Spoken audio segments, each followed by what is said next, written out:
Boa tarde, meu nome é Joana Angélica. Eu vou apresentar para vocês hoje o trabalho intitulado Gestão de Resíduos de Medicamentos Domiciliares no Chile. Um trabalho realizado por mim e meus colegas Diego Andrade, Elie Regina e Lígia Aguiar. Nós vamos abordar os tópicos que vão desde a introdução, os objetivos principais, procedimento metodológico adotado, os resultados e discussões, conclusão e referências. Na introdução, é importante a gente destacar que os resíduos de medicamentos eles são considerados perigosos, por características como a toxicidade, a inflamabilidade, a reatividade e ou corrosividade.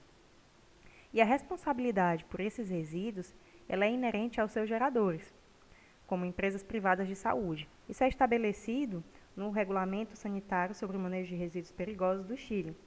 E a gente se questiona, então, sobre como ficam os resíduos gerados por pessoas físicas, que são os maiores consumidores do mercado.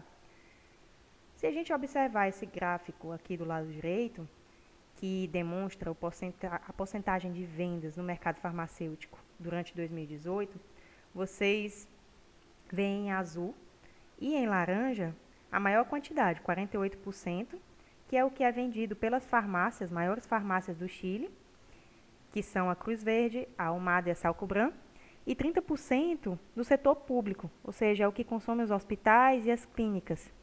E somente 10%, essa fração em amarelo, é que é a parte consumida por instituições privadas. Isso quer dizer que, fora essas instituições privadas, que são os 10%, a responsabilidade pela gestão dos resíduos de medicamentos não tem uma norma específica. E vários estudos hoje, em muitos países, têm diagnosticado de que os resíduos de medicamentos domiciliares, eles têm como destino o resíduo domiciliar e o efluente doméstico. No Chile, essa é uma problemática que se agrava porque 22% dos efluentes domésticos gerados no país são destinados a emissários submarinos, ou seja, eles são lançados no oceano sem nenhum tratamento prévio. E qual é o problema gerado por esses contaminantes? Eles hoje são considerados contaminantes emergentes, ou seja, mesmo que eles se apresentem em pequenas quantidades, eles sigam persistentes no ambiente. Entre esses materiais, a gente destaca os produtos de higiene pessoal, os medicamentos e os detergentes. E Gil et al. Define os contaminantes emergentes como substâncias químicas detectadas no ambiente de presença permanente devido à sua introdução contínua por fontes não controladas. Então, hoje a gente não tem uma normativa que controle realmente a fonte desses contaminantes. E no que se refere aos resíduos de medicamentos, que é o enfoque desse estudo, os principais impactos estão relacionados à feminização de peixes, à resistência de organismos a antibióticos e à vulnerabilidade a cânceres sensíveis a hormônios, como tumores de mama, próstata, ovários e útero. Aqui eu trago a bandeira do Chile para poder destacar para vocês alguns estudos, o mais recente de Arismendi et al., de 2019, que detectou medicamentos em águas de rios e poços, e aí esse medicamento foi o ácido acetil salicílico, e além desse medicamento, ele também detectou triclosan e naproxeno, outros dois medicamentos, nos efluentes e afluentes de uma planta de tratamento de águas residuais. Já existem estudos que comprovam que as atuais plantas de tratamento, as técnicas, não removem esses contaminantes emergentes. Outro estudo mais antigo, de 2012, Henriquez destaca que foi detectado em afluentes de uma outra planta de tratamento de águas residuárias na região do Biobío, nessas 3 cidades, eles identificaram cafeína, atenolol e carbamazepina. E aí a gente coloca uma ênfase de que as concentrações desses contaminantes também foram encontradas em outros países da América.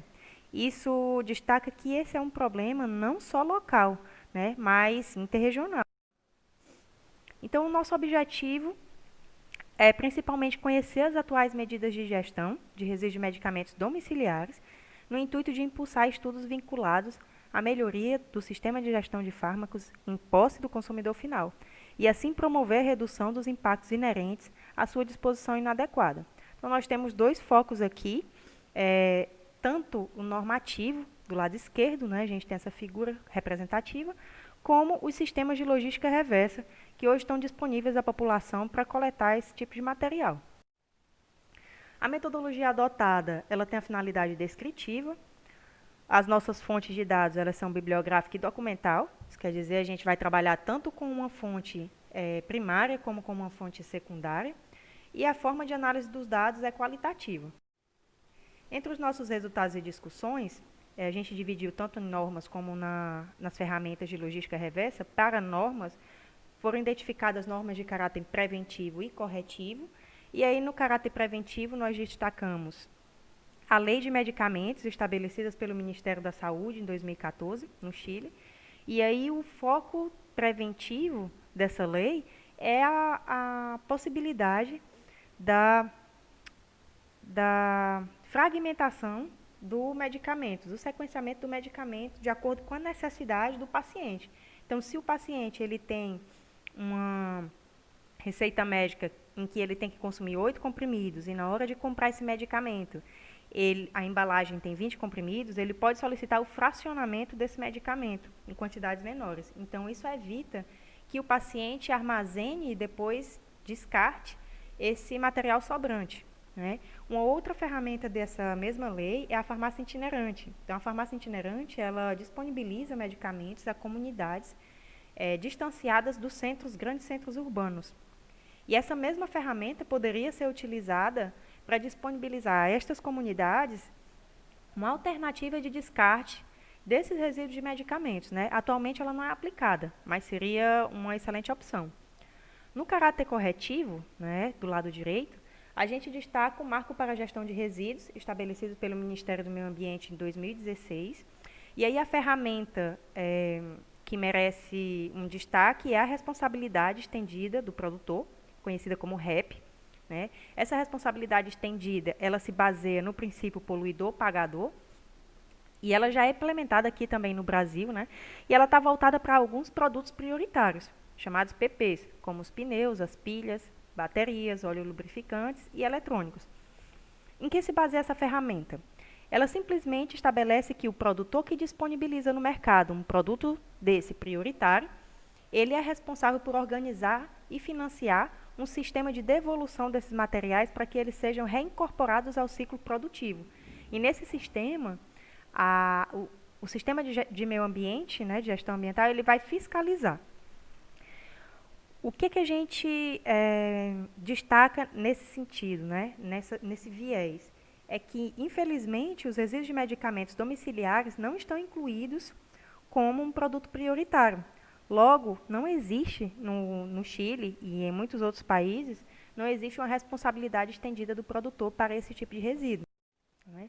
Então, se nós olharmos isso desde um ponto de vista mundial, na América do Sul, enquanto não existe o REP para os resíduos de medicamentos, nós já temos essa ferramenta implantada para a América do Norte e na Europa, né, onde aí a gente destaca países como a Colômbia, a Áustria, a Espanha, a França. E os acordos, essas medidas, elas são estabelecidas principalmente através de acordos setoriais. Né? O primeiro deles ele pode acontecer entre o governo com um apoio maior ou menor da indústria farmacêutica, que é o que acontece na Suécia e Austrália, ou somente a indústria farmacêutica é responsável por todo esse sistema, como na França e Portugal, ou a indústria farmacêutica ela faz um acordo com empresas sem fins de lucro, como as cooperativas, para estabelecer e fazer operar esse sistema de logística reversa. Mas aí vocês podem perguntar, ok, e como é que acontece a logística reversa em países onde o REP não está estabelecido, né? O que acontece no Chile, que é o nosso foco de estudo. Então, o Chile hoje tem 2 pontos onde existem a coleta desses resíduos de medicamentos, que é no norte, né, e na região central, em Santiago. Se a gente observar, na região central estão os 2 municípios, Vitacura e Las Condes, e esses 2 estabelecem pontos de coleta seletiva, geralmente chamados de pontos de alguma coisa. No caso, é ponto verde e ponto celeste. Então, aqui a gente tem uma imagem do lado direito, que vocês veem um recipiente branco aí, no extremo direito, e tem uma identificação de medicamentos vencidos. Né? Esses medicamentos, quando o consumidor vai deixar aí no ponto de coleta, eles não são registrados por pessoas, nem o tipo de medicamento, se é um antibiótico ou se é um anti-inflamatório.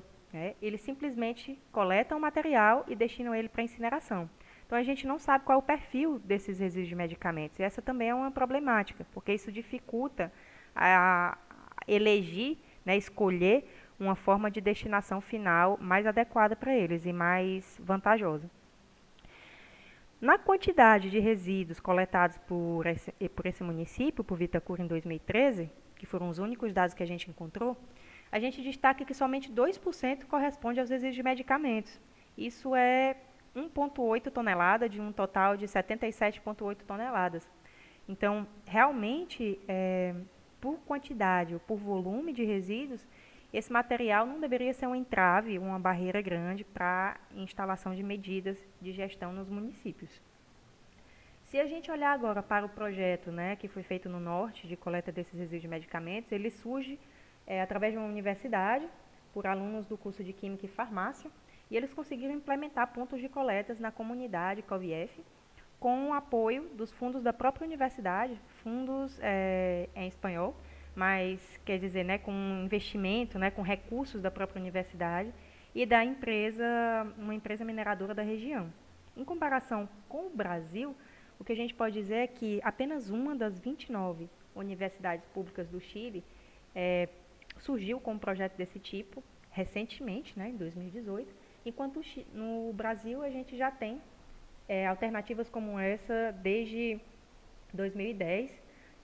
Em Fortaleza, né, a UFC já tem sistemas de coleta permanente de resíduos de medicamentos domiciliares e várias outras universidades também têm esse sistema, disponibiliza à população de forma voluntária.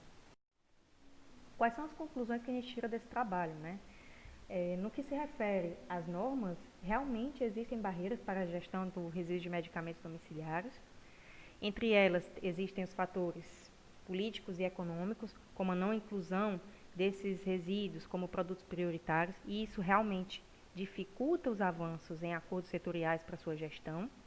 E no outro aspecto, que é o técnico ou normativo, né, se bem a gente encontra dados sobre as vendas de medicamentos no mercado, não existe nenhum estudo sobre a composição e geração desses resíduos no país, né? Então, realmente é importante que investigações sejam feitas para poder identificar esse tipo de material e, a partir daí, a gente propor sistemas de gestão mais adequados e de tratamentos adequados a essa realidade. No que se refere aos sistemas de coleta ou sistema de logística reversa, cabe destacar que são iniciativas reduzidas, isoladas e voluntárias pela falta de normativa, que foi o que a gente já destacou anteriormente, e que esse é um desafio a enfrentar. Essas são as referências utilizadas para o trabalho.